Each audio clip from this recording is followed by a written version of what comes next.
Barbara with us tonight, international model, walked the runways of Paris, Milan, New York, been on major magazine covers, worked with top fashion brands, but behind the glitz and the glamour is a darker truth. In this interview, Barbara is going to talk from her own real-life perspective about the harsh realities of the modeling world, including experiences with Epstein, Diddy, former Abercrombie CEO Mike Jeffries, and Jay-Z. So we got a hell of a lot of ground to cover, folks. And because of the nature of what you've been through, Barbara, and we got a restriction on this channel by the cops, I've got to ask you, first and foremost, do you give us permission to publish your story, and do you waive anonymity? Yes, you can publish. Yes. Appreciate that. Just before we get into all that, then, do you just want to add to what I said and just tell the viewers a little bit about your history? What got you into that career?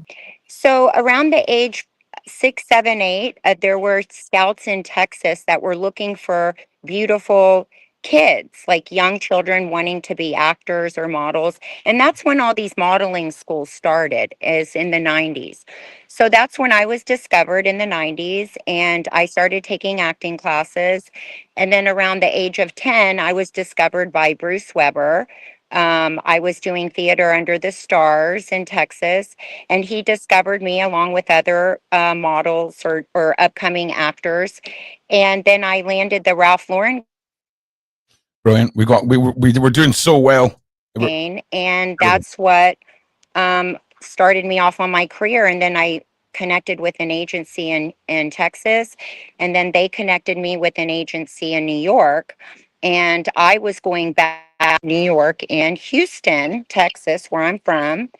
And my career started to take off around the age of, let's say 12. And then I started going to New York and Texas, California, Florida. I even started traveling to Tokyo. I was traveling to Paris, to London. I was doing all the fashion shows. I was creating a name for myself. My enterprise started building up. I bought my first house when I was 15 years old. So I started pretty successful out the gates. I believe that's when all the brands and the models started to take off, like Cindy Crawford, Christy Turlington. All the supermodels were very relevant then. So they always called me Baby Cindy, like Cindy Crawford. Okay, yeah. Barbara, did you feel safe at such a young age in that industry? Yes. The reason why I felt safe starting so young was because my mom was always with me. My mom traveled with me up until the age of 16, 17. She traveled with me all the time. And my mom is Eastern European. She's Bulgarian, so she has a very heavy accent. I was born in Bulgaria. I came over here when I was around the age of 4 or 5. I didn't speak any English. So my mom was also in the entertainment industry. She was an opera singer in Europe, and she sang for, all the stars, all the diplomats. So she coached me when I started modeling. She said, "Look, you have to be very careful. This is not an industry where you want to, have your eyes closed. You have to keep your eyes open. Don't accept things from men. Don't accept things from women. Focus on yourself. Be the best you can be. You don't have to do anything you don't want to do. You don't have to do a job you don't want to do. You can always say no." So I followed my mom, and I kind of established a name for myself, and people were calling me Diva Babs because I would turn down jobs. I would turn down even jobs working with certain photographers like Patrick Demarchelier. Patrick Demarchelier is a predator. He grabbed my breast. I've crawled out of many windows from studios working with Patrick. We shot for Elle magazine together. We shot many jobs together. He was very inappropriate with me. So my agency basically threatened me and said, if you don't stop leaving, he's never going to work with you again. I said, I don't really care. So they called me diva because I was like that, you know. Yeah. How old were you when he allegedly did those things? I started working with Patrick when I was around 18. Okay. So I And worked with Patrick for a long time, 5, 6 years. and you know, just to set the stage a little bit for everybody there, your career started young. It went and it kind of snowballed, Barbara, right? You were saying it just sort of catapulted, and you found yourself in places and at events and being guided towards this sort of fame, if you will, right? Yeah. So let's just give everybody a little teaser, right? Because we're going to be doing our show tonight, and we've got Wednesday, Thursday, Friday next week. Obviously, we're going to be diving into Epstein's Black Book and what the meaning of that is, how it all connects, how you fit in with everything. But what other names and elites and celebrities will be covered throughout the weeks? Now, I just want to prefix this to everybody. You're going to hear some names now. When we talk about individuals, we may be smart about it, and we may have to guide you towards a certain individual if certain individuals may be millionaire rappers who can sue everybody. You know what I'm saying? So there's going to be some of that involved in the narrative. But just for this particular section, what sort of individuals have you, for a variety of reasons, met and been involved with over the years, Barbara? Okay, well, there is a rapper who is currently in jail right now. I worked with him for 5 years. I worked for Sean John, the the the fashion brand that Diddy Sean Combs has. Um, I worked with him for 5 years, and he threatened me after the 5 year contract if I didn't stay that night at his house for the after party. He was not going to renew my contract, which he was so cheap, by the way. I'm going to tell you how cheap he was. He was so cheap that I had to fly the next day to New York on a red eye, shooting for Pantene that I got paid $500,000 for. And he hired me for 5 years and paid me $200,000 for. So it shows how cheap he is. So I told him, "You can't afford me.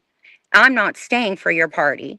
And he said, "Well, listen, that's not a good look." You know, his son, who was his son? That cute one that had Quincy. I was modeling Quincy's fashion line, and he said, "You know, you're the perfect fit for Quincy's fashion line."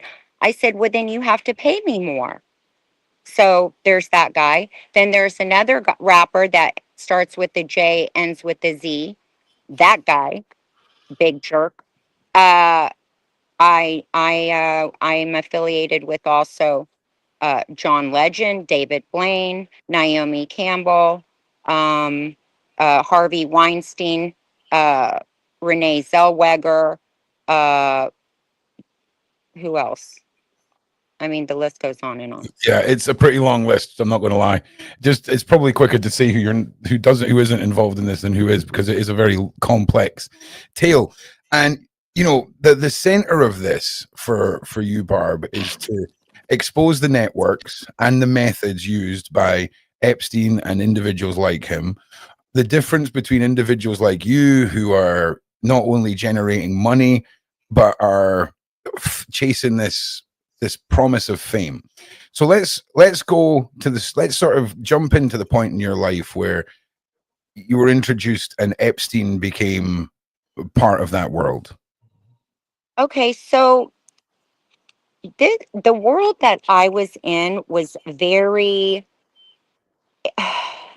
it's okay. You want to be at the top. As a model, your goal is to be a top supermodel. Okay. So, in order to be a top supermodel, you have to be exposed, go to events like a Cartier party. You have to go to the after parties after a fashion show. You have to mingle with these high end elites. So, in order to mingle with them, your agency tells you, hey, since you did the, Louis Vuitton fashion show, after the show, there's an after party. So you have to go. So you go to these after parties and you get affiliated with these CEOs, these other brands. You have to learn who is the designer and the CEO of Louis Vuitton, who's the designer of Tom Ford, who's running which magazine, who's the editor-in-chief of Vogue, who's the editor-in-chief of Marie Claire. That's my job. I have to know who is who. Why? Because I'm my own brand. I'm representing myself. As a model, I am a brand, I'm an enterprise. So I want to be up here, not down here. So I have to go to these parties. So what happens is a lot of these guys like Epstein, Harvey Weinstein, CEOs of many corporations, they call up the agencies and they say, can you please invite your top 20 girls to these after parties so, all the men and women can make it like an ambiance. And you want to be the top 20. You want to be there. You understand? You want to be in these events. You want to be in these parties. So when the agency tells you you should go to these events and these parties is to show that you're going to be there, take the photos, be in the prestigious elite. So that's how that works. That's why all the models, such as myself, want to go to these events because you're a brand. You have to keep working and making money. So the agency, your agent sets you up with these guys such as Epstein. Maybe you're going to go on a date, maybe you're not. So I was affiliated with a lot of girls that went on dates with Epstein. And my boyfriend, my fiance at the time, was David Blaine's producer. So I'm already in the elite group. I'm already going to these parties. I'm already being affiliated with these top celebrities. I'm going to these parties. I don't necessarily have to participate because I'm already affiliated, but I'm seeing what's going on. You see, there's my photos. There, So did Epstein? What was his reputation like? did, Was all the dark stuff hidden? So the dark stuff, when we went to his house, when we went to his condo to go to these events and these parties, I saw all these people and people I was affiliated with. They were all there. And there were also models there doing bad things. And for me, I would watch these models and these men interact with each other in inappropriate ways. And I was watching and not participating, but watching. And I knew what he was doing. I was watching how he was interacting with all the models and also stroking them, touching their hair, flirting with them. And So when what? we were at Epstein's house, there was a room there that you can do drugs. It's whatever drugs you wanted, it was there. My fiance at the time was doing all these drugs. So the stories that he used offers of making, creating work with Victoria's Secrets and stuff like that with the models. Was that something that you heard him use? Yes. So all the Victoria's Secret models were there at the parties with the men. So they invite the models so they can be there for the men. Then they go in other rooms and do whatever they want to do. They have sex, whatever they're doing. You know why they're there. Then the women, they'll come out, they get Chanel bags or their apartments paid for.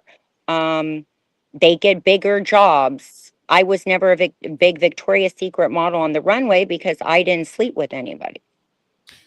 I mean, I think looking into that world, people are asking, what did you want? Where's the free will, all the choices and things like this? You're chasing fame. You're hungry as a model, and you're in a room with people that you find out down the road are monsters, but those are the people that can make things happen.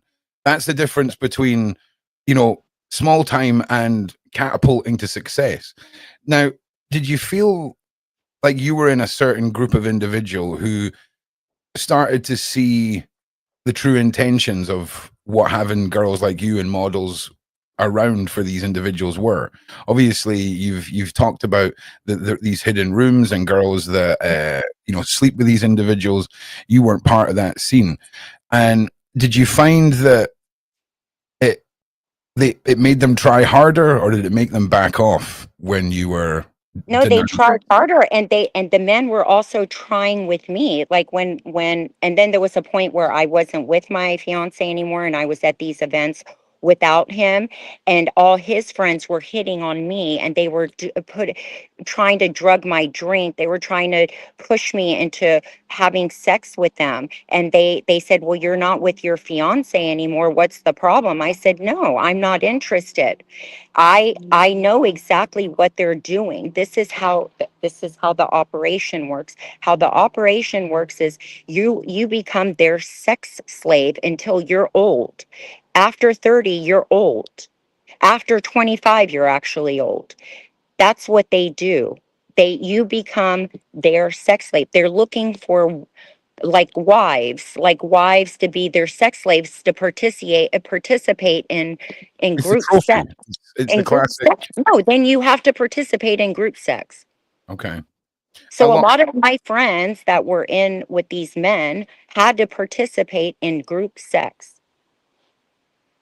Which is exactly what we've heard coming out, the Diddy case being reported on. It's exactly what we heard about the lore and rumors behind what goes on the island and Epstein and these elites. Yeah. If you're not participating, or you're not going to these parties, you don't work. You're not working. You can't work. You're not relevant. So you have to go. You have to participate. And when I was there and I saw all the women participating and defecating on the tables with a famous photographer, shooting them underneath the glass tables while they're defecating so they can stay relevant and have their jobs. That's how that operation works. Yeah, it's the shaming and the what can we do drunk with power mindset of these evil individuals. It's frightening. Anything you want to throw over to Barb at this point, Sean? Any questions? Yeah, Barbara. I mean, the viewers are just absolutely amazed. I have got a narrative, so don't jump too quick into the viewer stuff. It was just in case there was any points you wanted to expand on there, because I want to go through some points here. I don't want to derail it, so just bear with us. Side chat, bear with us. So the viewers are absolutely amazed by your testimony, Barbara, and you're a really powerful speaker. Now, you're talking about all these women at these parties and stuff. What Maxwell's in jail for, and what was alleged against Epstein, was that minors were involved. Would they have hidden that, or would they have had minors in open sight? No, they were there. There were young girls there. I know. I saw young girls there, definitely under 16. Definitely. Listen, after you're old after the age of 18 for Epstein. We all knew that. Everybody knew that. You're too old after 18. They just have these side women, like models like Giselle and all these girls, is like the front. Like they're the front. For they have like their girlfriends, but they also have like, side younger girls, like 15, 14-year-olds. So I'm just basically like the side piece. I'm just showing them that they have a girlfriend and I'm the beautiful model. And then on the side, they have the young ones that they, have sex with. So are they protected by the local authorities because they're so wealthy? I mean, when Maria Farmer told us her story, she went through some horrific things and she called the cops. And the cops said, well, our deputies are already out there. They're protecting the premises. They're like bodyguarding the premises. That was for Wexner. So is there a relationship with the local authorities so that these guys can get away with these things? Yes, in New York. In New York, yes. New York is very corrupt, as we know. New York, listen, everything's run by money. If you pay people off, they're going to do it. What do they care? And what about Naomi Campbell? We've heard so many stories about her. Weinstein. She just appears everywhere. She is everywhere. She actually has an island. And have She you been has to an the island. island? Have you been to No, it? I've never. No, but I've been invited. So my agency wanted me to do a Pirelli calendar. It's called Pirelli. Do you know the Okay. brand? It's a very exclusive brand, Pirelli. All the big models did it, Naomi, all these big models. But what I've heard, what happens is when there's an up and coming girl like myself that is not an established model like Naomi, I was like on the up and coming. I said, I am not doing that calendar because once you get on that boat and you're stuck on that boat for a week, who knows what in the world they're going to do for you, to you. I was on a job with Georgina and some other top models in the early 2000s. We were shooting for Harper's Bazaar. We were shooting with who was the I forgot the photographer. He was disgusting. They sent me home because I didn't participate and do cocaine. I was a very young girl. And since I didn't participate and do cocaine, they sent me home. So it was things like that that I had to deal with. Did you hear any stories about Naomi's island? Yes. So Naomi Campbell is also Diddy's, she's the godfather to all his children. And my friend was human trafficked by a Naomi Campbell. I had to go rescue my friend many, many times in New York City at her apartment at 5, 6 in the morning. When I went to rescue my friend, Naomi and my girlfriend would have needles stuck all on their necks because an acupuncturist would come to her house at 5 in the morning after partying all night at these parties that they would have in New York, and they would fix her lymph glands because when you're doing a lot of drugs, your lymph glands get um, they get clogged. So she always has her lymph glands full of acupuncture so that she can feel better the next day. And they were both on IVs. And when you walked in her apartment, she has this candle that I'll never forget. It's a Deptyque candle. It's the dark one. And she has like 200 all lit up, all in her apartment. And it's the black one, the black Deptyque candle. It's that fragrance. And she has them all lit up like it's some seance. So when I went there to rescue my friend, I said, "What is going on here?" And my friend goes, "Oh, we were up all night partying. We're just like trying to feel, better."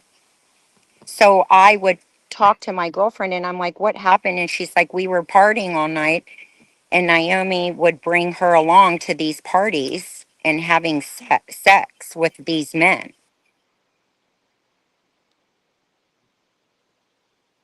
I mean, it's a And lot to hear, a lot to take I've in. got, and so Naomi and I started off on the wrong foot.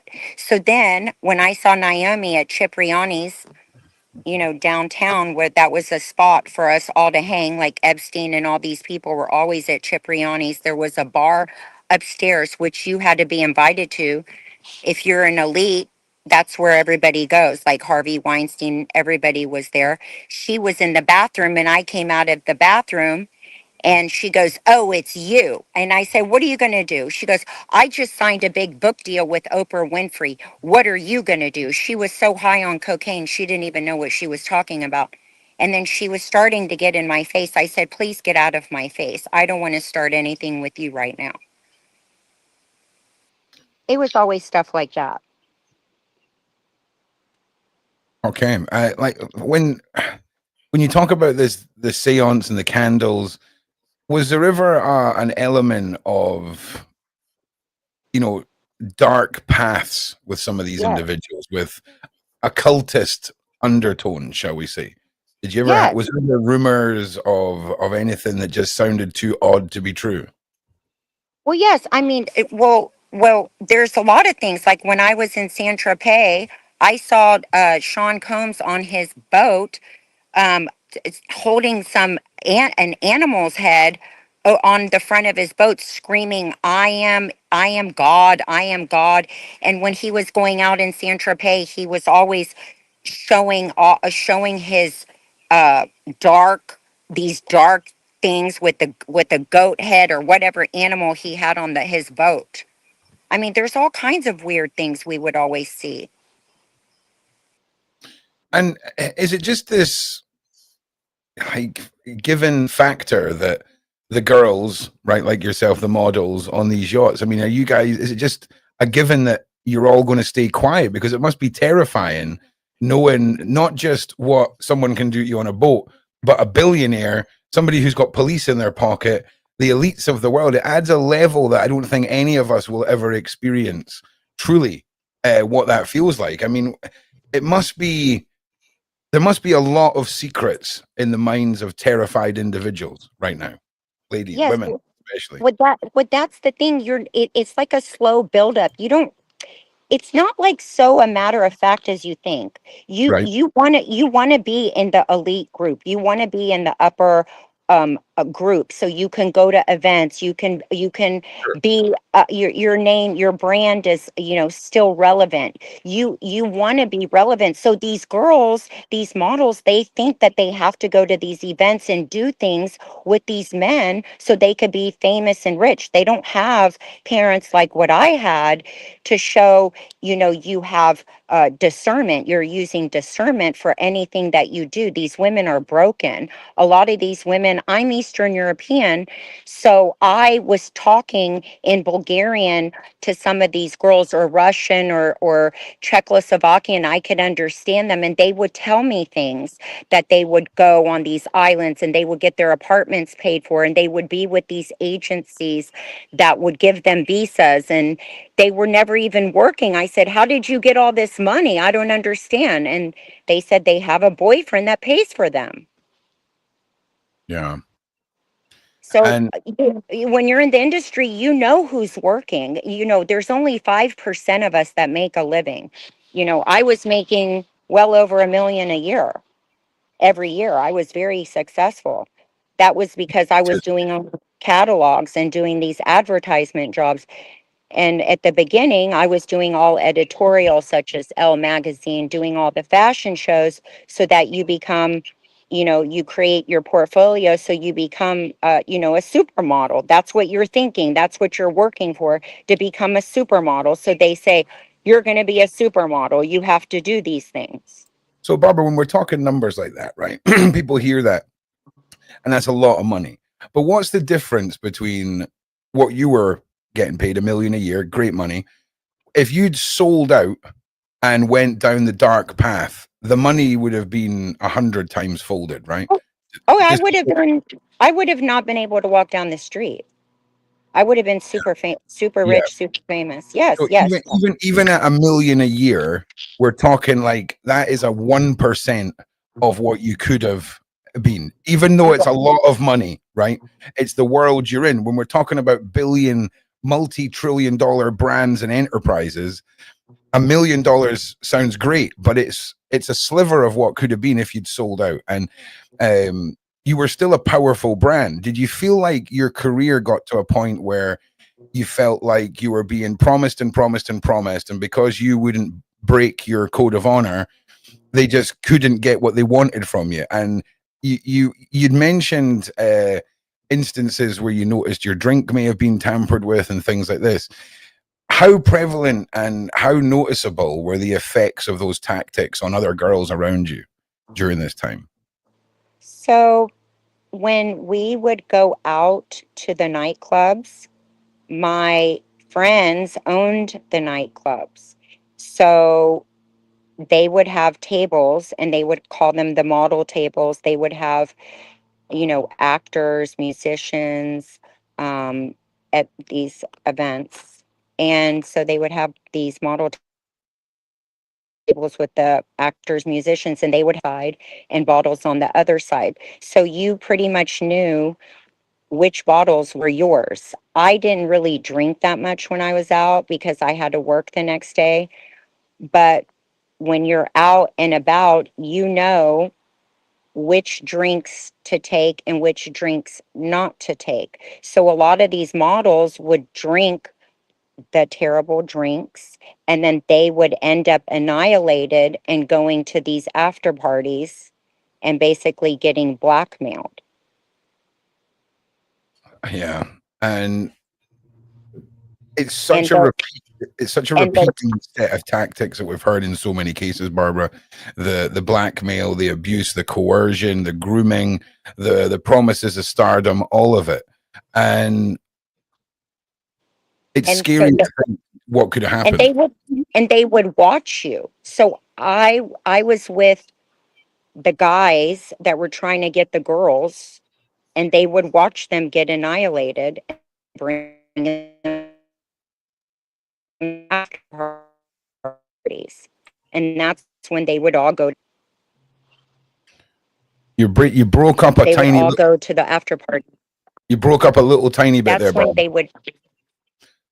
That's when they would annihilate you with the drinks, and they get the models, and then we go to the after party to Epstein's condo, or like a music party.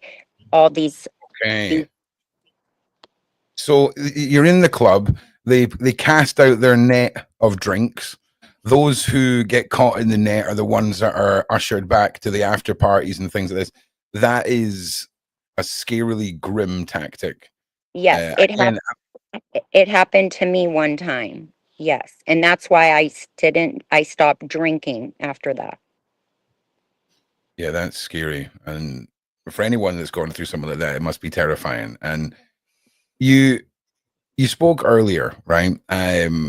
About your connections with an individual during your modeling time that was connected to the Diddy case. Could you talk a little bit about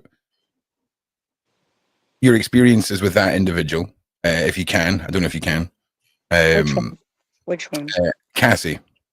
Oh, yes. Okay. So, Cassie and I modeled together from 2000, I think maybe 4, 5 until, let's say, maybe 8, maybe 2008. We would travel to we would work in Texas together. We worked for J.C. Penney's and Neiman Marcus. So when we would work together, she and I exchanged phone numbers. We hung out together.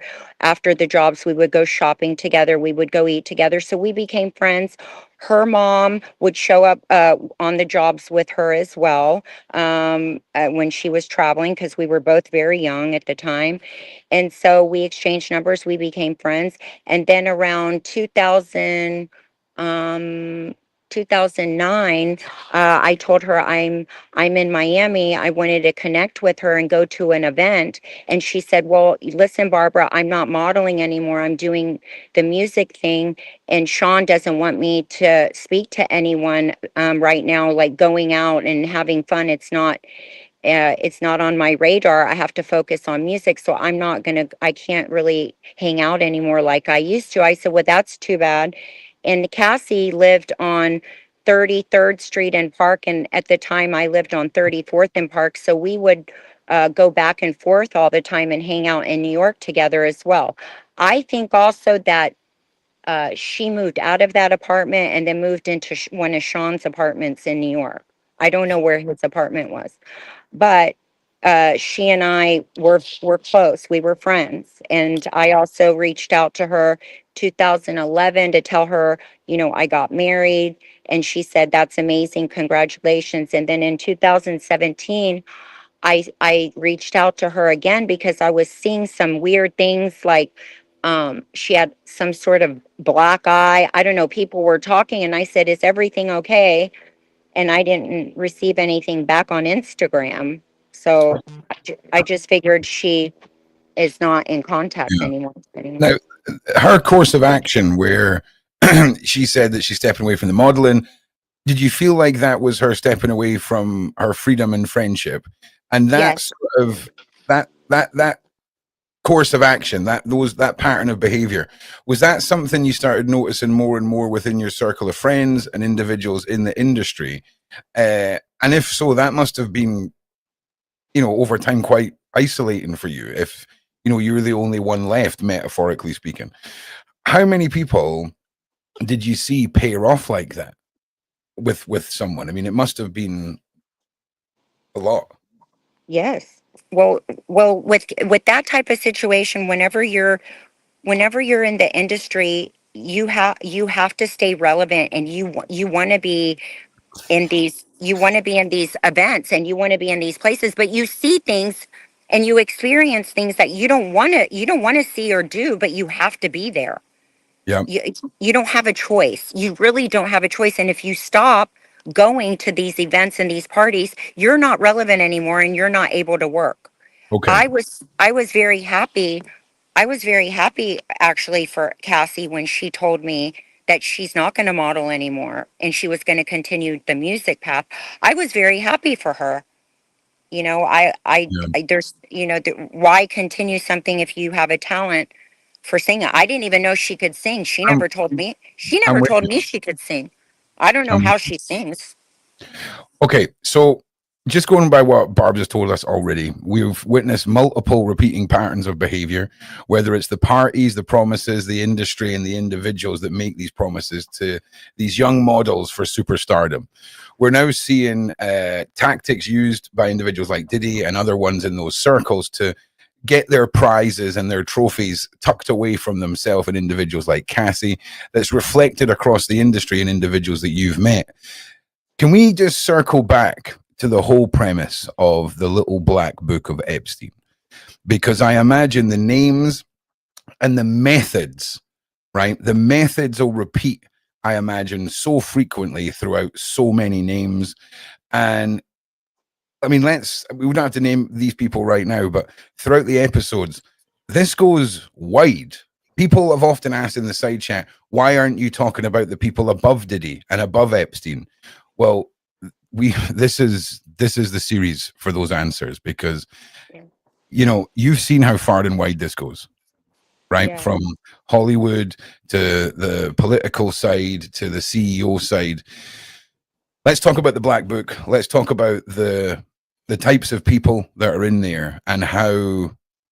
And again, if you want to start talking with a little bit of, you know, withholding some names, feel free to do so.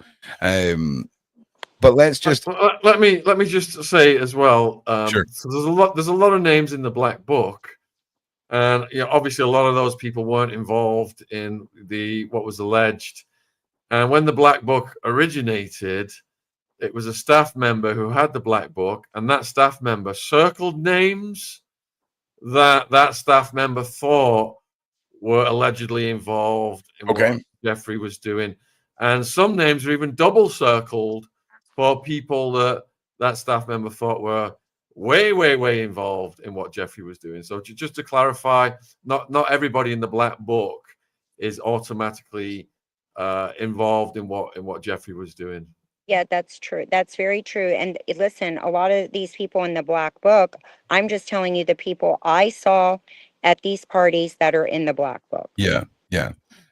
We're not saying everyone in the black book is a rascal, but there is a massive portion of scallywags that we're going to group together, right? And then you can just assume your name is not in that circle of scallywags. If you are sadly in it, because remember when that got published, I phoned a bunch of numbers on it and nobody was happy to hear from me, Sean. Let me give you an interesting take. Okay. I was with this agency, Women Models. Okay, they had Naomi Campbell, Kate Moss, all the top girls. They were pimping us out big time. So I have never had any plastic surgery at all. I've never touched my face or my body.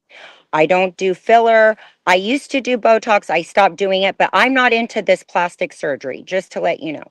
So my agent goes to me, the owner of Women. He said, "Hey, have you ever considered getting your nose done?" I said, "Why would I get my nose done?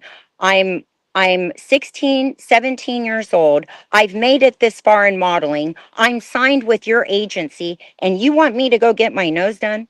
So I said, "Okay, whatever. I'll go get a consultation." So I go get a consultation with this plastic surgeon. He said, "You do not need a nose job. Tell the owner of Women he's crazy." I said, "Fine." I then see this plastic surgeon at Epstein's condo, and he's on the black book. Yeah. So it's stuff like that. Can I ask a really weird question, right? Did you ever notice any girls lose their career because of botched nose jobs or botched this or botched that then put them in a position where they're even more desperate now and willing to do things for these people. Was that ever a tactic that you saw I mean, displayed? I saw Janice Dickinson, like, she was completely botched. And then I see her at Cipriani's with 20-year-old models on the countertop, spreading her legs, acting like it's disgusting. Like, yeah, that's a typical one. Okay, Typical. well, big shout out, Janice. Okay. Even when you're botched, you're still holding it down. So Yeah, but, you know, let's circle back, right? Because there's a theme to some of these people, and I imagine as the parties dwindle, as it goes from premiere to after party to creepy Diddy party, metaphorically speaking, after party. Did you start seeing repeating faces that kept rubbing shoulders with Epstein, and all of this whole operation? yes. Why are they there? What business does that plastic surgeon have being there? Why is he there? And he's also Naomi Campbell's plastic surgeon. How about that? How prevalent were rumors amongst girls about being used as pawns in blackmail schemes? Absolutely. Okay. Absolutely. 100%. Could you expand on that, or did you hear any stories? Well, what do you mean? Like what kind of schemes? I mean, there's all kinds of schemes. For with the lore of Diddy and the lore of Epstein, there's all of these tapes and surveillance footage that no one's ever seen, and we hear all these rumors about everything's run off blackmail, and wonder, models like you taken to after parties, paired up with a celebrity, a politician, a musician, whatever, and then that footage is used to compromise the person that you were involved with. Was there rumors? Did you ever know anyone that was involved in anything like that? You don't have to name names or anything, but how prevalent was that in your circle, within the models, the girls, the trophies that were so chased by these men? Well, this is the thing.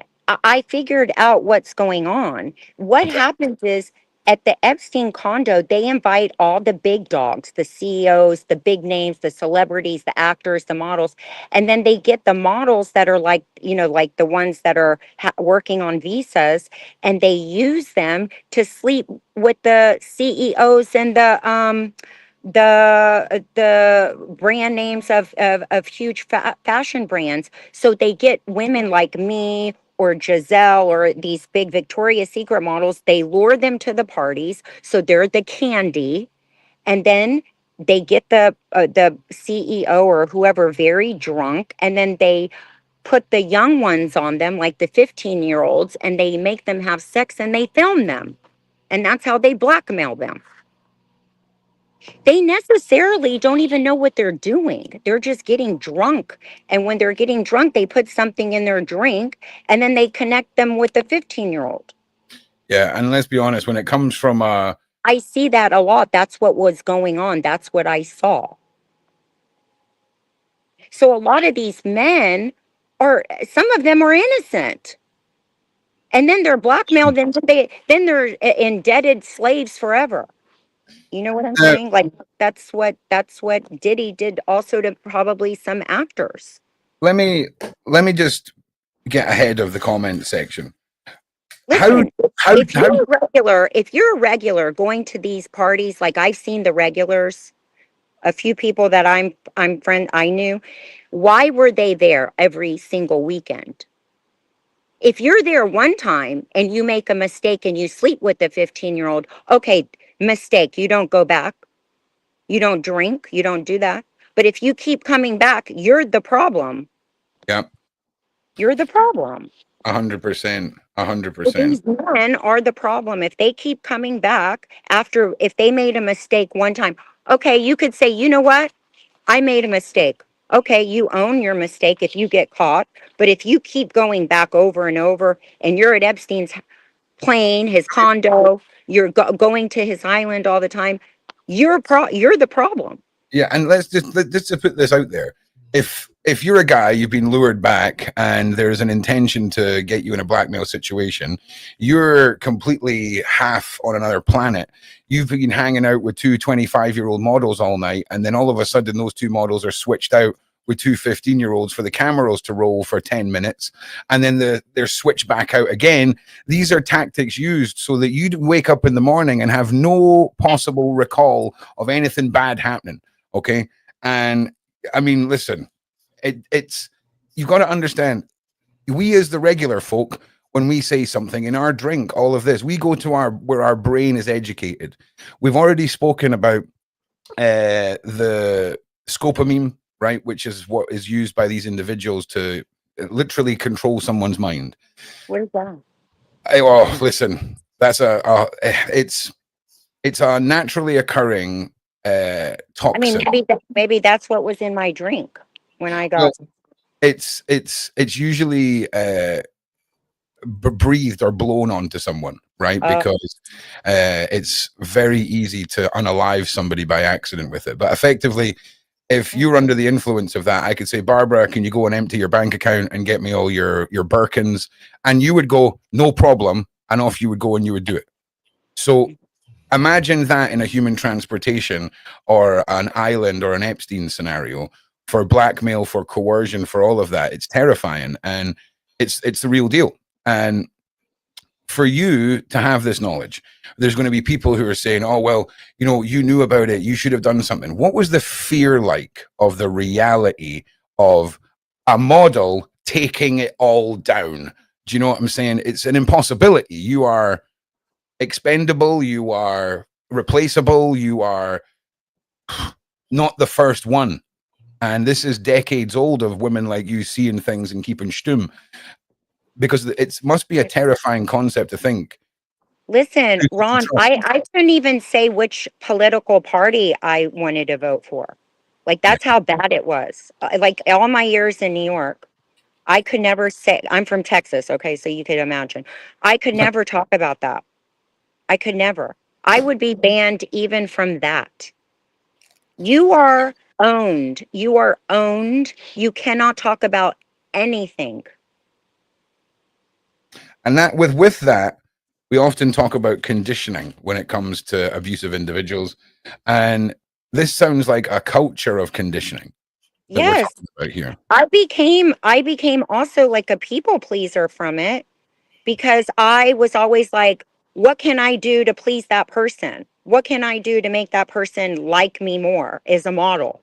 You know what I'm saying? Like, I had to say, oh, what can I do to make that, you know, you start thinking, and then the girls that are young and they don't have like normal parents, they're going to sleep with the guys to get them to put, you know, like them.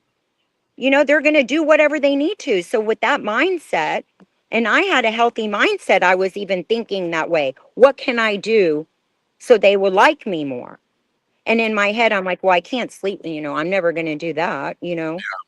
So you're always, my agency made me fly back. I left a job and flew back to Texas because the photographer was inappropriate with me, and they made me come back. They said, if you don't come back, we're going to drop you. They told me that.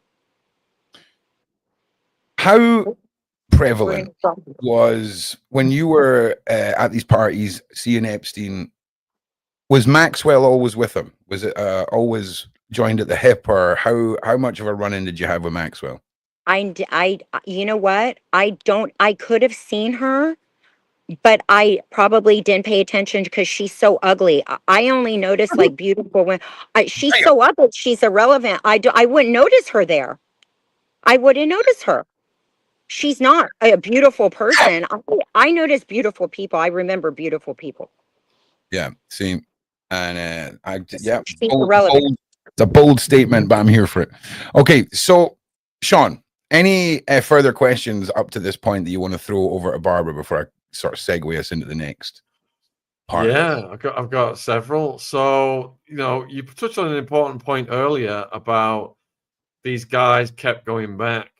And I think one of the most maddening things about Prince Andrew's story is not only did he keep going back, he went back after Jeffrey had his first conviction, and his security detail would have briefed him about that, and he would have overrode their advice to go back.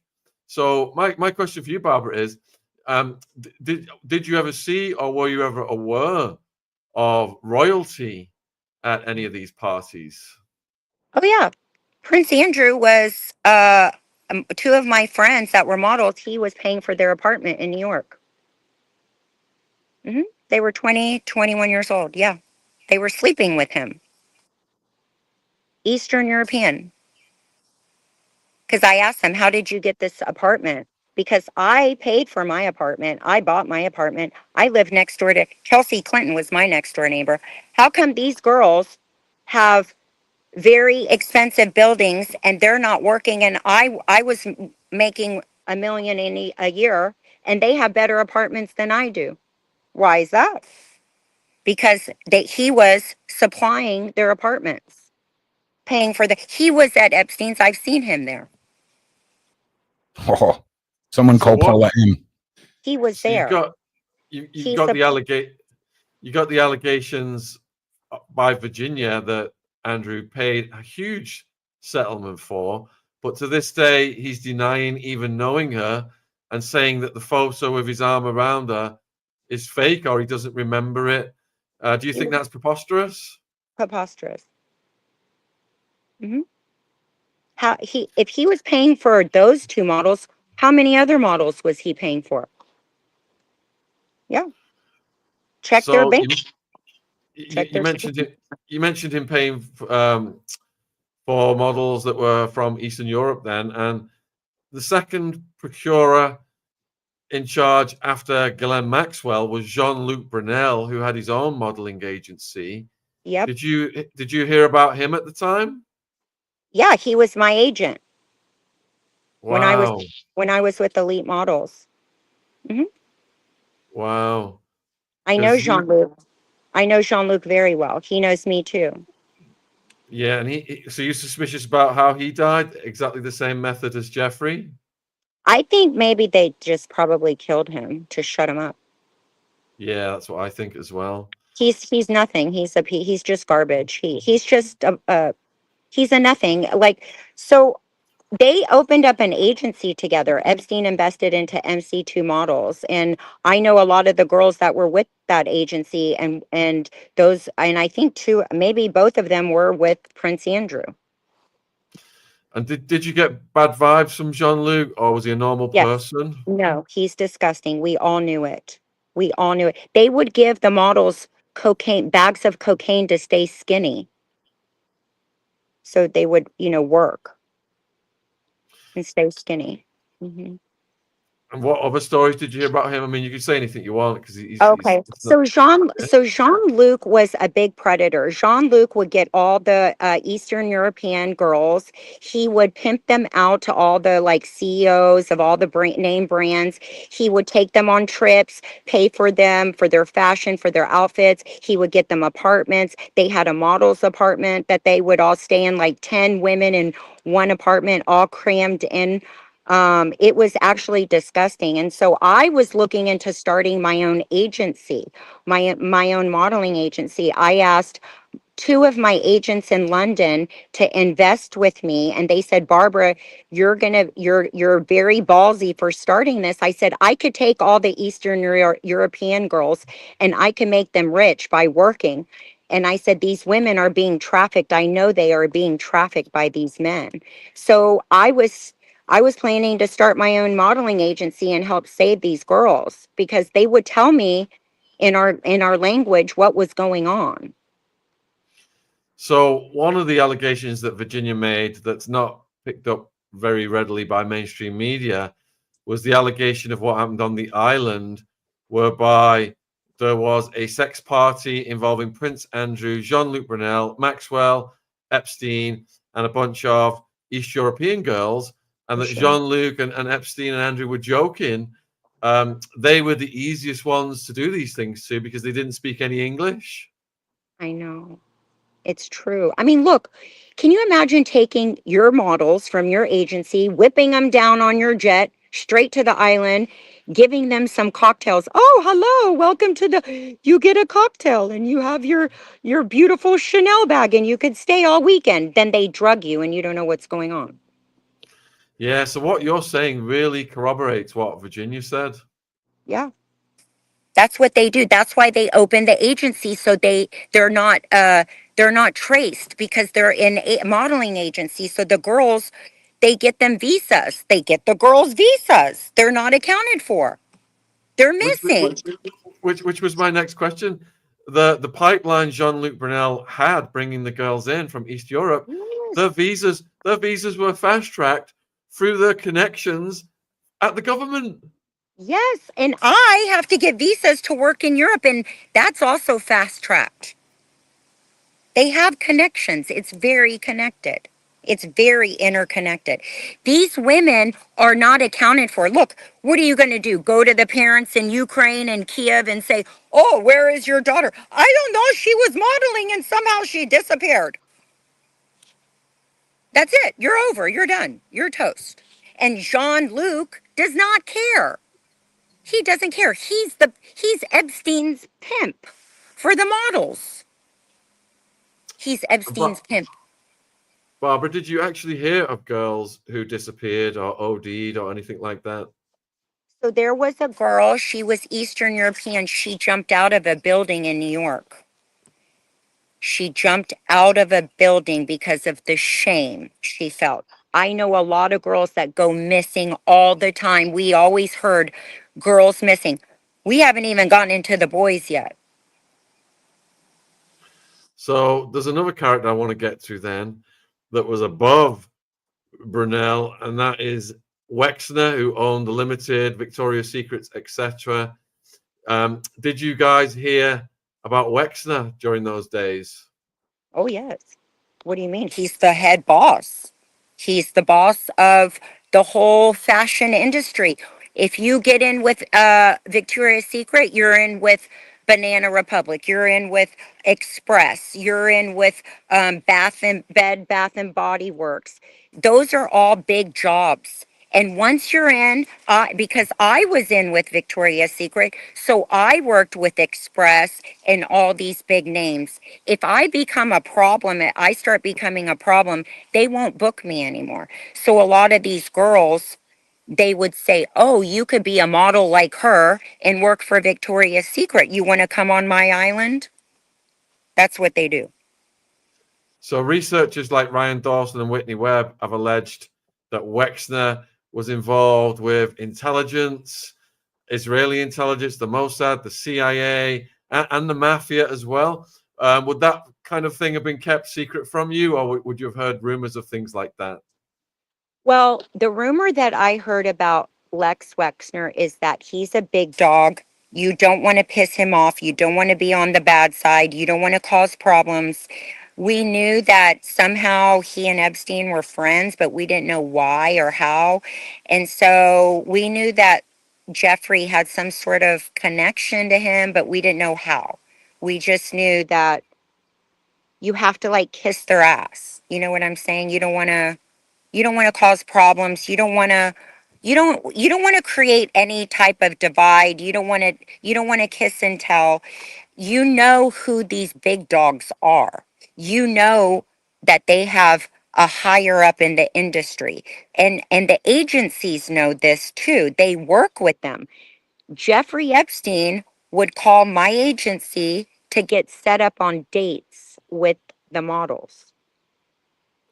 Yeah, Wexner was the person I was referring to earlier on when Maria Farmer told us she was at the property and things happened to her and she called the cops and the cops were like, "Hey, we're already out there guarding the property. There's nothing we can do for you." And she was just trapped in the Wexner property. But it seems that he's at this level whereby he's so wealthy, he's in this untouchable class of people with Bill Clinton, etc., where nothing ever happens to these people. I, I I think it's so intertwined and it's so affiliated with politics. It is much bigger than we can ever imagine. This is maybe just the surface. I'm trying to connect the dots to the bigger, to who's above them. Who is making these orders?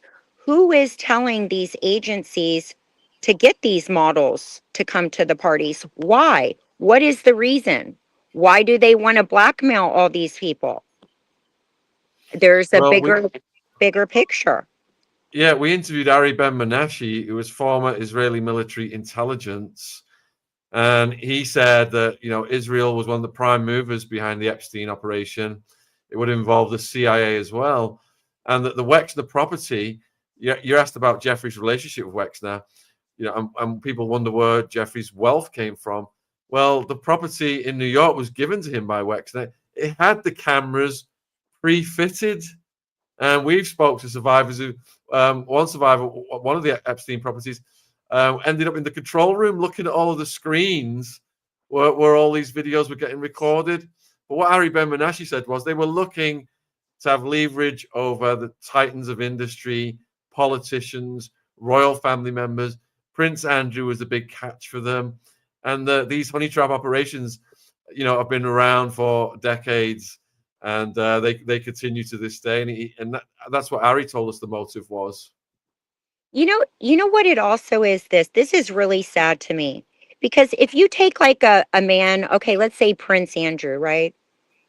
Okay, he's kind of like probably like he likes young girls, has sex, but then you just kind of like you make it to where they can do those things. It's kind of like a fantasy, and you represent it to them, and you say, look, you could come on this island, you can have all the women and this and that. I mean, they're literally blackmailing you, and you fall for it. You're an idiot. You're stupid. But they make it so big and so normal that it's like if you don't participate, you don't get funded. You just don't get funded. And just like a person like myself, I could have been a big actress. I could have been a supermodel. Yeah, I could have. But I just didn't take those steps because I knew what it would involve. I knew that I would have to be their forever slave. If I did those things, I could be kicked out as soon as I'm 30 years old. I'm washed up and old. It's over. My time is done. They're going to go to the next one. And then you have to live with that for the rest of your life, you know? Yeah, And Julia. especially, and I like those, and especially men, like, okay, like what Diddy did to these actors. Like, you take somebody like Ashton Kutcher. We know he was at the parties. We've seen him. We've seen him in the videos. Maybe he was blackmailed one time, and then maybe he ended up liking it and kept going. I don't know. You know what I'm saying? Like, as a model, I was in that crossroad, in that pivotal crossroad, where I had to make the decision: am I going to be staying a good person, or am I going to, go move forward ahead and be not sleep at night? I want to sleep at night, you know. I'm interested in politicians as well who are involved. And if you look at the flight logs, there's a couple of dozen entries of Bill Clinton. He's not got his security detail on the flight log. He's just got a bunch of names that sound like East European girls' names. So what would your interpretation of that be? Okay. So I went out with one of my best friends who was human trafficked. She's no longer here. One of our friends at the time was 25 years old. She was working for Bill Clinton. She worked for the Clinton Foundation. She was also dating a gentleman that was always around Diddy, always around on the scene. He was always around Leo. His name starts with the R, ends with the E. He was very prevalent everywhere. I don't know if he was like works for the government. I don't know, but she was dating him. And she was 25 at the time, and we were trying to research his age. He was maybe around 56, 57 at the time. We went on his private jet to Las Vegas to go visit Michael Jackson, and then we went to his house in La Jolla. She was working for Clinton, and I told her I just bought an apartment in New York, and my next door neighbor was his daughter. So every time I was in New York working, because I was traveling to London and Paris, I knocked on their door. I said, whenever your dad's visiting, I want to have a chat with him because I wanted to talk to him because my friend worked for him. So there was a lot of dodgy business with that, in that scene. But my friend that worked for Bill said that Bill was always out and always around and always going to the parties. I never saw him at Epstein's, but my friend worked for him and she dated his close friend that is also compromised. Did you ever see the art of Bill in the blue dress in Epstein's property? I didn't see that.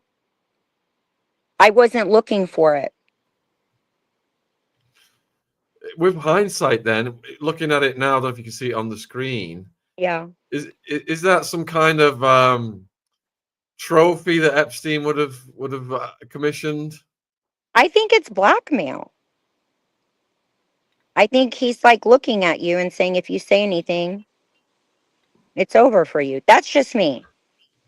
That's just my take. So do you get the impression that the Clintons are pretty corrupt?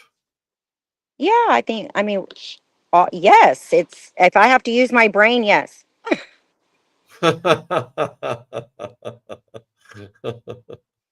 Yes. Ronnie, There's nothing positive I've seen. I don't know. Everything's negative. Yeah. Okay, I just I want mean, to. he's a charming guy. He's charming. I mean, he's good looking. He's charming. Yeah, I mean, I could see why women liked him. You know? All right. So listen, everybody, can we, at this stage, can we share? I just want to remind everybody that Barb's story is large, and we will be doing 3 more shows next week, diving into more specific sections, the Diddy, the Jay-Z, the CEOs. This is a broad spectrum that we're getting tonight because it all ties back to the mindset of a fixer, a black book, and the infamous Epstein. Now, make sure you like, make sure you share, you should subscribe at this point, and make sure you get your questions ready. One of the shows next week, we will be doing a Q&A so that you guys can come and have your say. These, you know, we want to hear what you guys have to think and be able to put your views across. And, you know, Barbara, when we spoke before this, Yeah. it's so important that the underlying story is this exposure of the modeling industry. It's this use of women at this level, because we often hear about the levels beneath that. You know, young girls groomed on Instagram by some weirdo to a hotel to have pictures taken, and that is the lower end of the monster chart in this. You know, and as we go up, the taste, the power, the depravity just seems to multiply.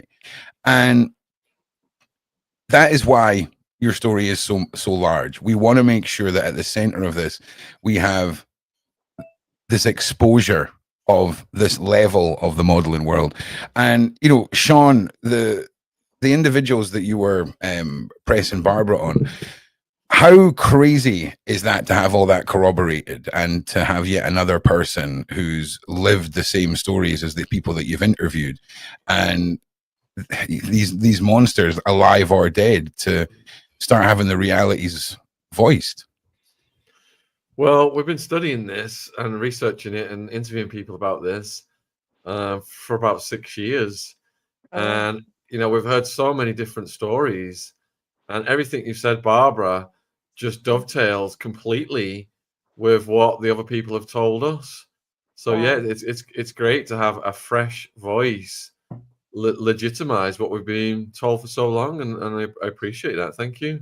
Of course. I just want to help other victims, and I wish they would all come forward and we could all connect and share our stories together and maybe connect the dots and see where this goes, because I want to know what's going on too. I want to know I want to know who's calling the shots. What kind of affiliation is this? Because it's very big. It's all connected. It's all connected to actors, models, entertainment, sports, politicians, the government. I mean, it's all, in the end, it's all blackmail for it. That's all it is. It's blackmail, using people using people to get what you want. It's disgusting. It's disgusting. Mm. And if you don't have parents that teach you these things in life, you know, these parents want to be rich and famous too. So they exploit their children to be rich and famous. You know, they don't care about their kids. Do you know what I mean? Like, it's disgusting. Like, I mean, look at Justin Bieber, for instance. Where's his parents? Where's his parents? I mean, I have stories about him too. I mean, Well, let's expand on them then, please. yeah, I think that's something that a lot of us invested in throughout the Diddy case, was just how, you know, how horrific we felt the Justin Bieber story within the Diddy sphere was. This young man almost looked like he was given over by his parents, power of attorney, all of this. Touch a little bit about what you know about Bieber, if you don't mind, Barbara.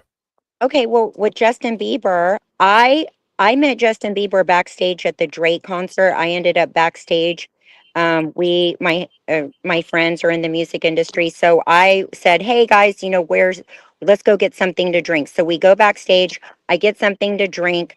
My friends ended up on the other side of the backstage. I ended up by myself at the bar getting a drink, and then Drake goes, "Hey, it's it's prayer circle time." So this boy in a beanie grabbed my hand. He goes, "Hey, it's circle time." So I end up in prayer circle time with Drake, holding hands in a circle, and this guy grabs my hand next to me and says, "Okay, we're going to pray now." So I pray and we do the little circle. After we finish praying, I look over to my right and it's this short little guy with the beanie. And he goes, "Oh, you want to go grab that drink?" I said, "Yeah." So we go grab the drink and I finally figured out it's Justin Bieber. And I'm like, "Oh my gosh." So I grab a drink with him and I said, "I'm here with my friends and I'm engaged. I'm not interested." And that was my story with him, how I met him. But I saw Justin out at nightclubs in New York. I saw him out in LA, but he was always with like a big group. Like a big group of like guys, girls. He was with, when I saw him, he was with Kelly Osbourne and I think it was like Paris Hilton. It was like that kind of group. It was in Los Angeles. I had a friend that told me when he was in Canada after his show, they were planning to leave Canada to Los Angeles on a private jet, and it was taking off at 7 a.m. in the morning. So her nieces and nephews went to go see Justin Bieber perform the night before, and they got backstage, and Justin goes, "Hey, where are you from?" They go, "We're from LA." He goes, "Oh, are you going back?" And they go, "Yeah, you could just jump on our jet back tomorrow morning. We're leaving at 6, 7 a.m. So Justin goes, "Fine, I'll meet you there." So they go there. They're running a little bit early. They go show up early and they get on their plane and Justin Bieber is there sucking a black man's cock. Allegedly. Which Allegedly. tie, which Allegedly. Allegedly. tie, Allegedly. So they which turned around. She got on the plane first, and before the children got on there, she turned around. She goes, "Okay, we're going back down to the car now. We're going back down to the car now," because she didn't want them to see him doing that. Yeah. He was with the black man, some black which man. She said, Just which tie, no easing us giving into it. No easing us giving. into it. No build up. Just straight to the It was straight. fellatio. He was giving fellatio. which Yeah. ties into what Suge Knight told us. Suge Knight alleged that Diddy broke Bieber in, let's say, and then pimped him out to executives who Bieber would go on vacation with, just Bieber and a male executive, to these different places around the world. And when we put that out there, people were shocked and surprised, and some people found it hard to believe. But from what you're saying, you're kind of corroborating that as well. It was after his concert. So he must have been up all night with whoever it was. And then they took him to the airport. I think they probably dropped him off and he was giving them fellatio. How old would you say he was at that time? This was 2000. I mean, this was before COVID. Um, I don't know, 17, like it was like 16, 17, like around that time. Look on his tour. You can see when he went to Canada. It was in Canada. Mm-hmm. Anything else you witnessed with Bieber, or any other rumors or stories other Oh, than about her, that's all I know. I mean, that it's a fact. That's a fact. I mean, it's real. That's real. And you know, I was confused too. I was like, well, why would he do that? You know, and she goes, I don't know. It's so weird. He's gay. So we're like, oh, he's gay. He likes what guys, you know? So you just hear things here and there. But I did not see that. But you know, that it's a fact. You know, it was their plane. It was her plane. He was on her plane. So the other person who people worry about a lot, as well as Bieber, is Britney Spears. It seems Yeah. like they've both gone through a lot of trauma. Did you hear anything about Britney Spears? I have not heard anything about Britney. I just know that she's having mental issues due to, you know, being probably owned and managed by a certain company or brand that owns her, maybe has managed her and trying to control her from speaking out. I mean, look, I'm talking 20 years, I'm speaking out 20 years later because I was just kind of waiting for Diddy to get RICO'd, but that didn't work out too well. But scary because also you're not able to work. Like you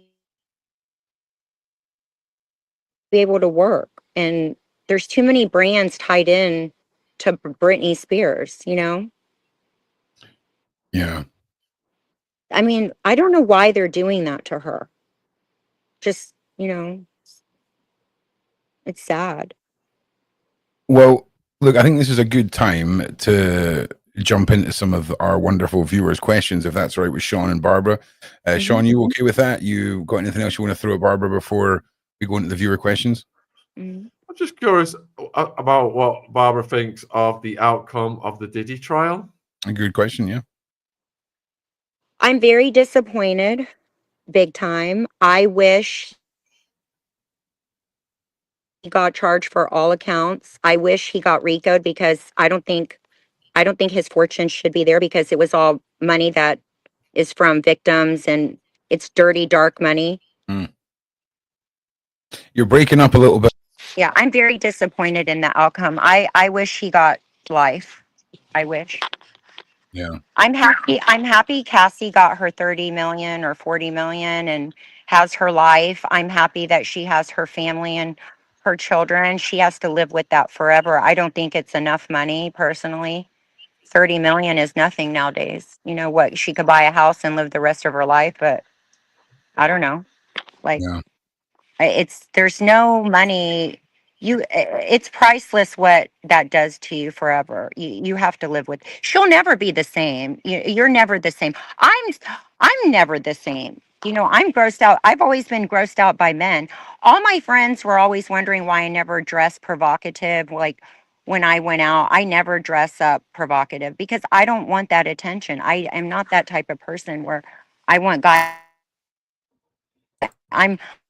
I'm shooting in my lingerie all day. Why do I want to go out and get more attention from disgusting men? You know. Yeah.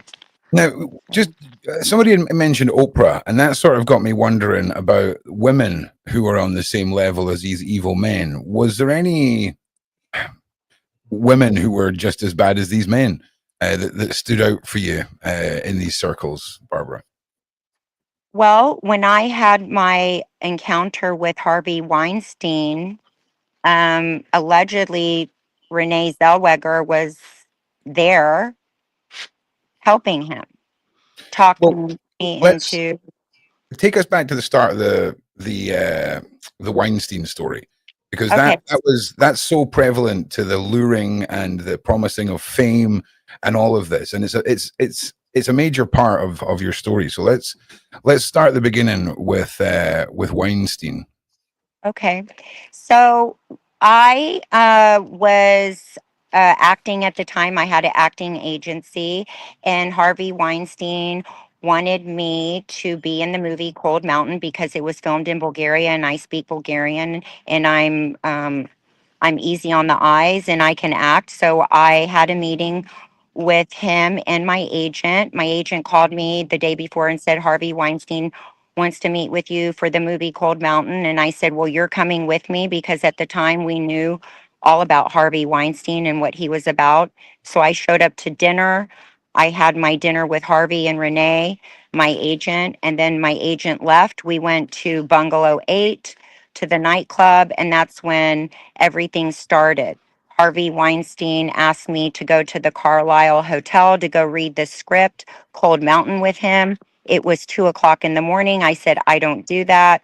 They handed me cocaine. I went, I took it, put it in my hand. I went to the bathroom. I called my best friend who was dating Lindsay Lohan at the time. I said, I'm in a very sticky situation. I need someone to come help me. So she said, where are you? I said, I'm at Bungalow 8. I'm in the bathroom and I need you guys to come get me. So they came, they showed up. I was sitting with Harvey and Renee. They came and showed up. I said, meet me in the bathroom. They go to the bathroom. I hand Lindsay Lohan the bag of cocaine Harvey gave me, and I said, here, you can have this. I don't want it. She goes, score. She was very happy.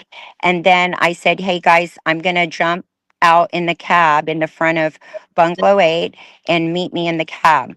So that instant, I went to the front of Bungalow 8. I jumped in a cab. My best friend Sky, who was human trafficked by Naomi Campbell, and Lindsay jumped in the cab. And as Lindsay was jumping into the cab, the bag of cocaine fell on the ground. And that's when the New York Post posted that Lindsay Lohan has a cocaine problem.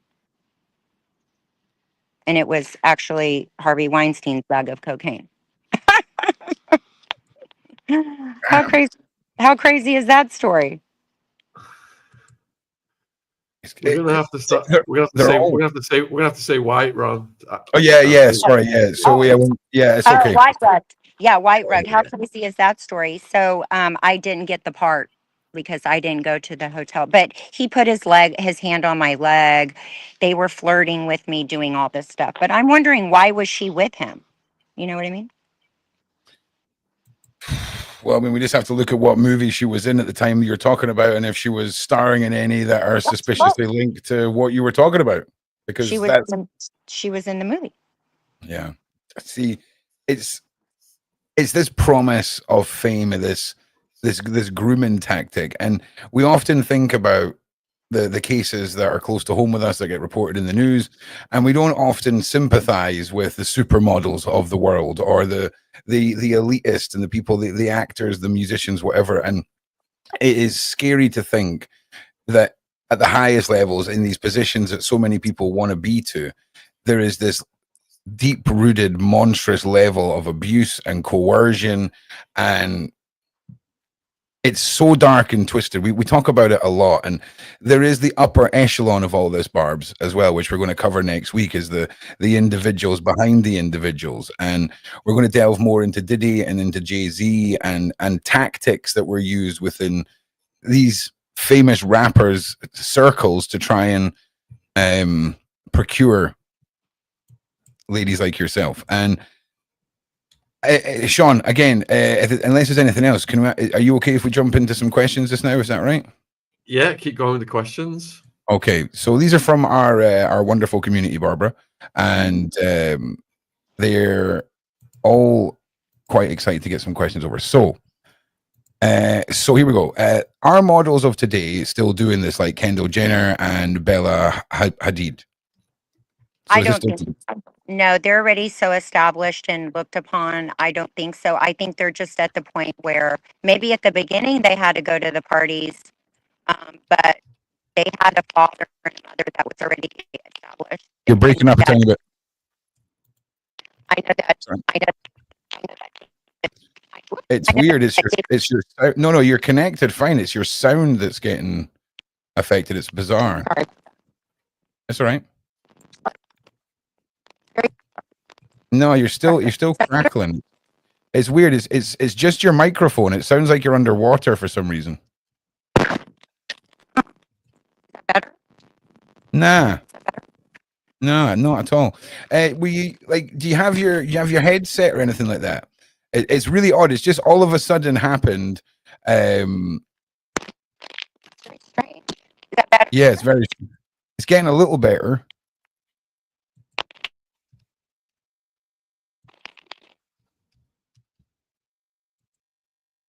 Yeah, listen, you can call me a conspiracy theorist all you want.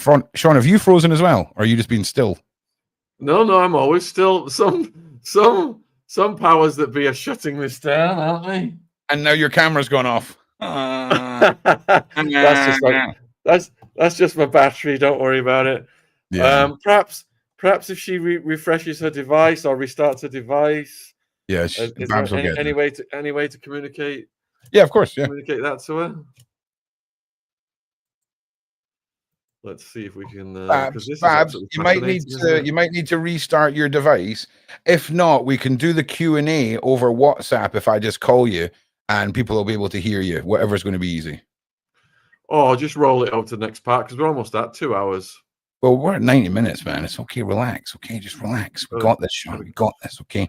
We've got to get these numbers. All right. Stop tracking. We've got 30 more billable minutes here. Okay. So we'll just wait on Babs getting back to us. And what's standing out for you in Barbara's story, Sean? Oh my God, what is not standing out is the question, isn't it? It's right. Absolutely wild. I mean, we've interviewed people who have been involved or have witnessed or have survived or have researched all these different stories, but Barbara's story ranges over all of them. Yeah. So weird. Yeah. Don't worry. Nothing suspicious at all about the fact that your microphone's being affected at all. Nothing suspicious. And now you're gone again. Brilliant. This is crazy. There we go. Oh my God. There we go, Babs. We can hear you. We can hear you. That's the one. Wow. All right. So one name that I need to ask you about, and you can call this favoritism in the side chat. This one's from my boy, Andy POV. Do you know anything that could tie Meghan Markle into any of these stories, these yachts, or being procured, so to say?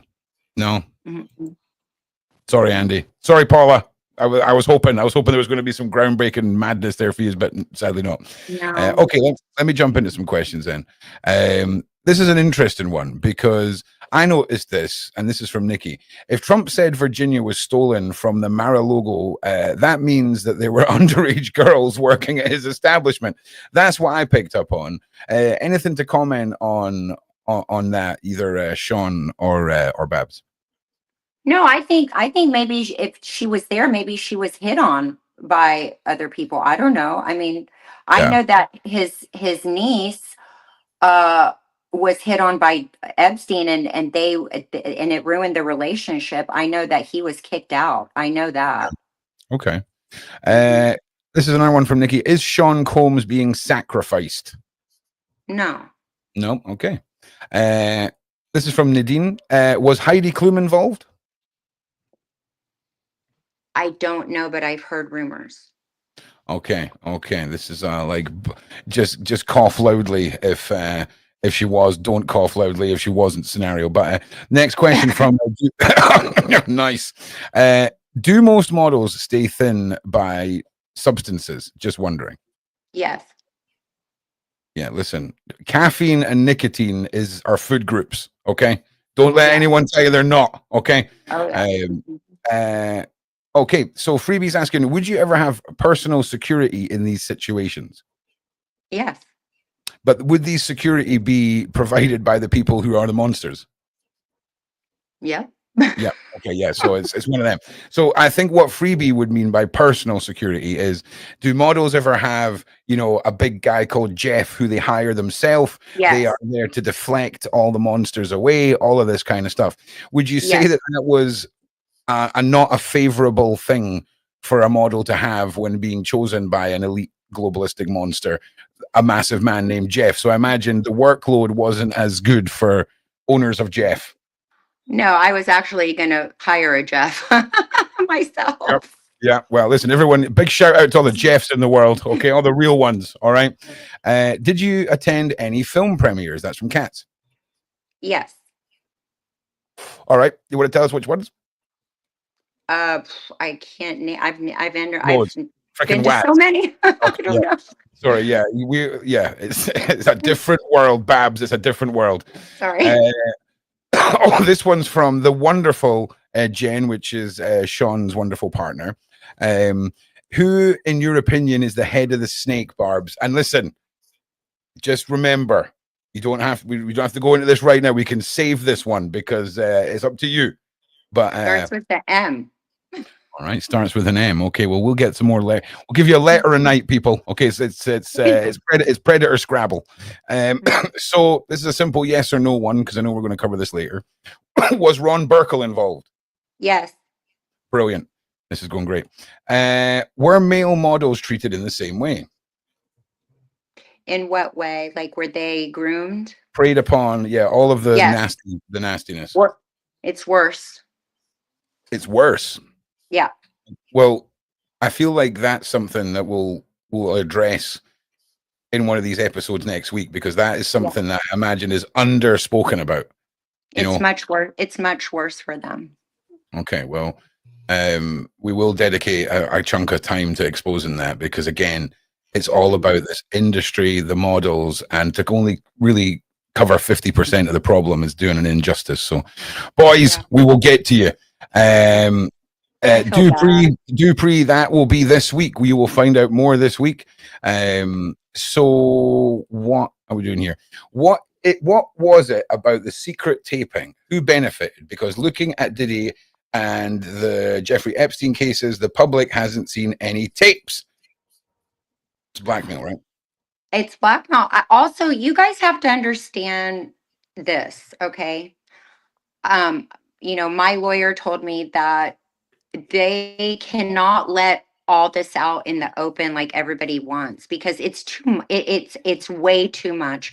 Even the jurors in the Diddy trial, they were even bothered by the videos. This is not for public. This is not something you want to see. I know a lot of people want to see it, but there's children, there's teenagers that look online. I have a young child. Like, you don't want to see this stuff.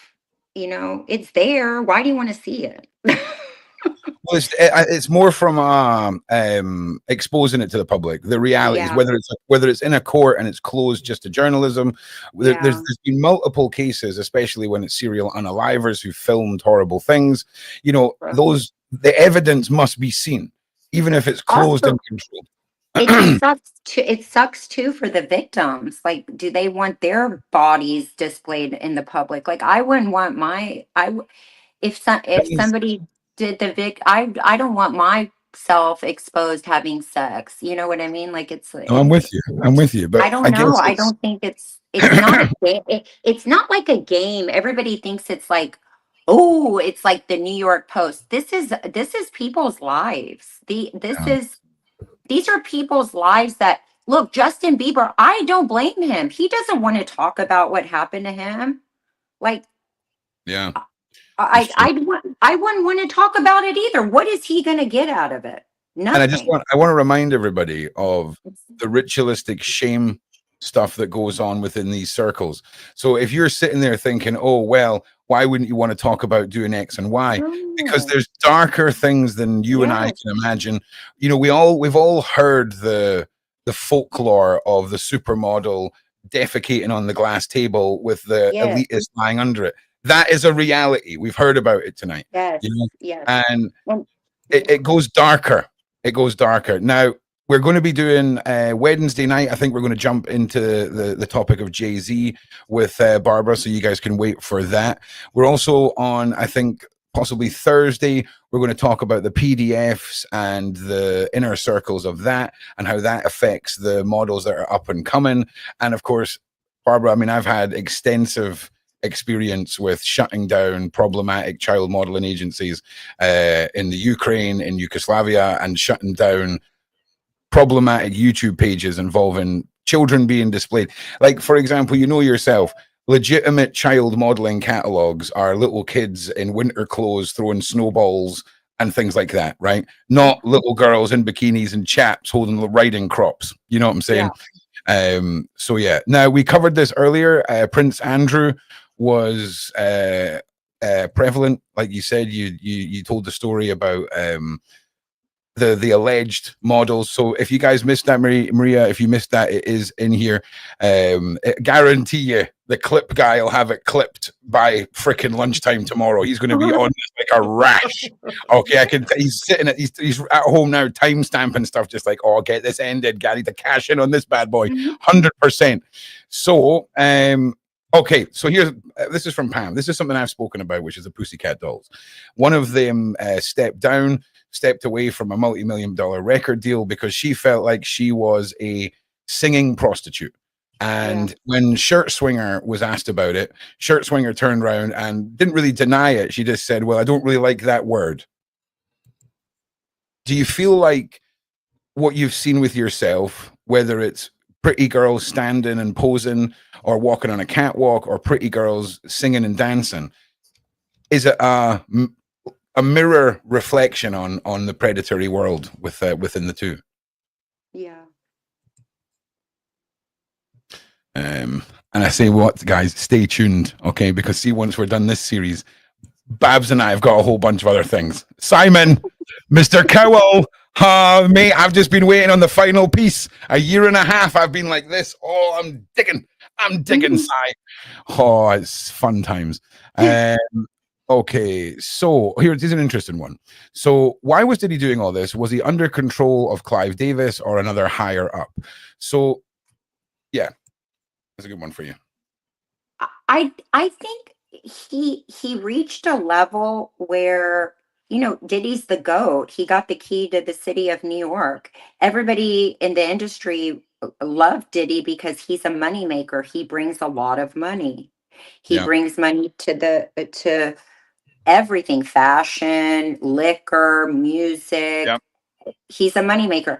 But when Diddy's ego took over and when Diddy started getting too big for his britches, I think he got very messy and the drugs took over. He became a different person with the drugs. You know, I don't think he started that. I think he started that way. He was always gay or bisexual, whatever he was. But I think the drugs made it worse. And I think he was already on it. He was on a different spiritual path. He wasn't himself anymore. Yeah. Is what I'm just listen, see, to everybody out there who's the same age as me and can't really remember all the Diddy fame and can't really remember witnessing the rise and the descent and all of it. Go and just look at the career of Conor McGregor, right? And that's like the wish.com version of the descent of fame, ego, money, alcohol, whammon, substances. It is crazy. It's crazy. Is he compromised? Is he? No, well, he lost a civil suit for a RAPE case against a woman. Oh, so he was honeypotted. Well, here's the thing. It's a very controversial case, right? We're not going to go into it just now, but it's one of those cases of where a woman has been R'd, but leaves the premises and then returns to the premises after the R has happened. It's complicated. He lost the case. She won. He lost his appeal. But it's interesting because when you watch who Conor McGregor was when he was at the start and who he is now, it's a Temu version of a celebrity descent that is just over the top. Anyway, so or they framed him. I think maybe they framed him. Well, nah, he's a bit wild. He's a bit of a rascal. I'm not going to lie. He is possibly one of the greatest examples of what happens when you take too much white on live television. It's a spectacular watch. So anyway, so are these models getting paid for sleeping with elites? Now, I imagine there's different ways of receiving payment, right? But was money used, like the metaphorical wad of cash on the dresser the morning after? Was that a control tool? Was that prevalent? It wasn't like money like that. It was more like fame. They'll get you an apartment, you'll get the big jobs, you go on the big trips, you go to Italy, you go to France, you're on the yachts, you're creating also a brand for yourself. So you're also going to promote yourself, but you know Yeah. what you're doing. But you know what you're doing. Yeah. Yeah. Keep in mind as well, people, if we're talking about a The situation where you're goal, making, if you keep doing that, if you keep going back, like if you're a big model and you keep trying to stay relevant and you keep going to these events, you're the problem too. You're a problem. yeah. And you got to keep in mind as well, we're thinking this from a regular person mindset. Barbara was already earning maybe $1 million a year at this point. And I mean, it's the next step up. It's turning 1 into 2, 2 into 5. That's the more of an allure to these other women than it would be, I mean, $20,000, $30,000. It doesn't make sense. They are pawns and they are trophies, and it's a scary, scary, scary world. Now, let me just keep going through these questions. Now, but this is a good one from Koala. How are you feeling now that you're talking about this for the first time? Because I mean, if we didn't mention this before, this is all exclusive. This is all the first time you've really brought all this to light, and you are working with somebody who we know in the law world. If you want to talk about that, you can. But how are you feeling? I feel okay. I do feel safe because I know I'm on a safe platform. I do feel better to be outspoken now because a lot of people are speaking out. I think this is my time to help other victims because you're not going to get celebrities like Justin Bieber to come out and help other victims and talk about it. So I want to help all the women and men in my industry that don't have a voice. Maybe they're still working and they need to make money and they can't voice, what happened to them. I'm not really involved in the modeling industry, so I feel better at this time that I can voice my experience and to help others so they don't fall into, a category as my friend did who was human trafficked. Yeah, and we are going to delve deeper into the stories that are more personal to you, that really showcase the dangers and the pitfalls, and you guys can take your own interpretations of all this, but it's so important. Look at the social media world, look at young girls, look at social platforms like Instagram, all of this. There is a scary world out there, and Barbara has a wealth of information from the top of it, and it is scary. It's very scary.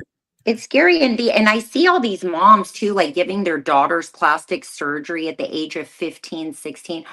It's just disgusting. I don't even know what's going on. Yeah, it's wild. It's disgusting. Well, look, we've got 5 or 6 minutes left, Barbara. Let's turn the table. Talk about what it is you're doing now. Let's put a positive spin on all of this, and just prepare people for Wednesday and Thursday and Friday this week. This is going to be probably the most in-depth series that we've done on the elites, on the music industry, on Hollywood, on all of it. And I just want to thank you, Barbara, for giving up that time and being brave enough to come and put all this forward, because Sean, he's got his years and years of interviews and his direction. I've got my investigations. I want to ask you about the occult, the weirdness, and we're going to get to it all, because that's the reality and it needs to be heard. So let's end it on a happy note, Barbara. Talk about what you're doing now, and let's hear it. Thank you. So I started a charity during COVID for breast implant illness, women that have implants that are infected. And that parlayed into me starting a business. I started designing custom robes for the plastic surgeon's office, because when women would come out of explanting, they had to go into detoxing. And so when you're detoxing your lymph glands, you can't wear like plastic clothing that have nylon polyester. So I started designing robes that are made out of 100% organic cotton, cashmere, silk.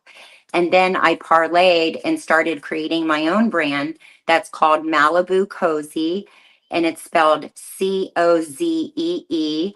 I named it that because I'm from Malibu and I just want to be cozy all the time.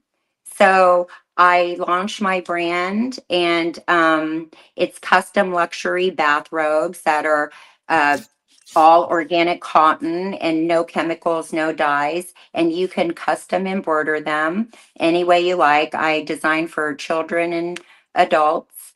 And then my Instagram handle is Miss Barbara Adler 1. It's my 4th account because I've been so vocal about, you know, everything, politics to COVID.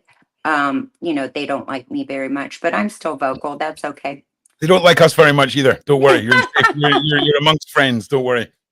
So, I'm just who I am, and I speak my truth. And if people don't like it, that's their problem. Yeah, and I imagine there's going to be a bunch of people come next weekend with a big problem, and we're here for it. Okay, exposing it all. Anything else, Barbara, you want to throw out into the side chat to the viewers? It's been a fantastic night, and there's so much more to come. I need you all to understand. There's so much more to come because this broad spectrum, this mindset of a fixer, a man with a book that can touch so many high levels. Then there's also the conspiracy theories of facts of who is funding all this. Where is all the evidence pointing back to? Sean actually nudged and directed the conversation there earlier. We're going to dive more into that because it's time that we spoke about this. It's time that people paid attention. And like I say, we're getting there. So Sean, anything you would like to say, sir, before we close for the evening? Barbara, my only regret is that I wish we'd have known about you earlier and got you on earlier because you've just been absolutely phenomenal. The viewers, it's been nothing but love and respect and support all night long. And we appreciate you, revisiting these memories and spending this time with us this evening. And we look forward to the next episode. So thank you for coming on. Thank you. Thank you for having me. I feel like I'm in a place now where, I could be vocal. So definitely. Thank you for having me. We've got your back, Barbara. Don't worry. We got you. So look, if you're not liking and subscribing, there's gonna be a problem. Okay, if you're just sitting there taking in the content and not liking and subscribing, just what are you doing with your life? Like, it's free. Like people talk about the cost of living and all this stuff. It's free and it means the world to us. So get it done. Babs, she'll be back with us this week. Mr. Atwood will be here too. It's a wonderful thing. Thank you all in the side chat. Thank you to the mods. Thank you to the Sean Atwood clan. Thank you to everyone. I'm going to be going live on my channel in about 15 minutes. It's Friday. We're going to have some shenanigans and play some really old school, nostalgic tunes and have a good time. So come over there and join us. We've got a Discord too. Sean, thank you. All right. Adios, everyone. Have a good night, everyone. Cheerio. Thank you. Bye.